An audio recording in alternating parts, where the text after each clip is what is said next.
జై హనుమాన్. ఇవాళ కాంచనవరన విరాజ శుభేశ గురించి తెలుసుకుందాం. ఫస్ట్ అసలు కాంచనభరణ అంటే హనుమంతుడు పుట్టినప్పుడు ఆయన తల్లి అంజనాదేవి సుందర అని ఒక పేరు పెట్టింది. వానర జాతి అంటే మనకి పెద్దగా అందంగా కనిపించకపోవచ్చు. కానీ అంజనాదేవి తన కుమారుడు లోపల అందంతో మెరుస్తూ ఉండాలి అని ఆశించింది. బయట అందం కాలం గడిచే కొద్దీ నశిస్తుంది. అదే లోపల ఉన్న సుందరత్వం అంటే గుణాలు, అంటే హృదయ శుభ్రత, ఇవన్నీ ఎప్పటికీ ఒకేలా ఉంటాయి. హనుమంతుడి శరీరం బంగారపు కాంతిలా మెరవటానికి ప్రభావం సూర్యదేవుడు.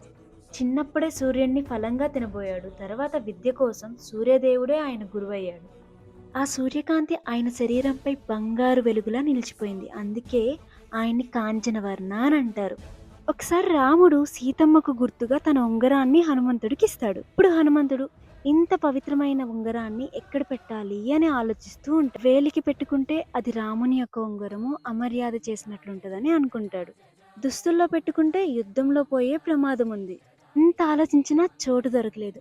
ఆ ఉంగరంపై రామనామం చెక్కబడింది చూసి ఇలా అనుకుంటాడు, రామనామం ఉండాల్సిన సరైన చోటు ఒక్కటే, అది నా నాలుక అని చెప్పేసి నోట్లో పెట్టేసుకుంటాడు. ఆ క్షణం నుండి హనుమంతుడి శరీరం వెలుగులా హరివిలులా మెరిసిపోతూ ఉంది. రాత్రి చీకట్లు తొలగిపోయాయి. అలానే అజ్ఞానం కూడా తొలగిపోయింది. ఈ కారణంగానే ఆయన్ని కాంచనవర్ణ అని అంటారు. అంటే బంగారు వెలుగుల హనుమంతుడు అని. జై శ్రీరామ్.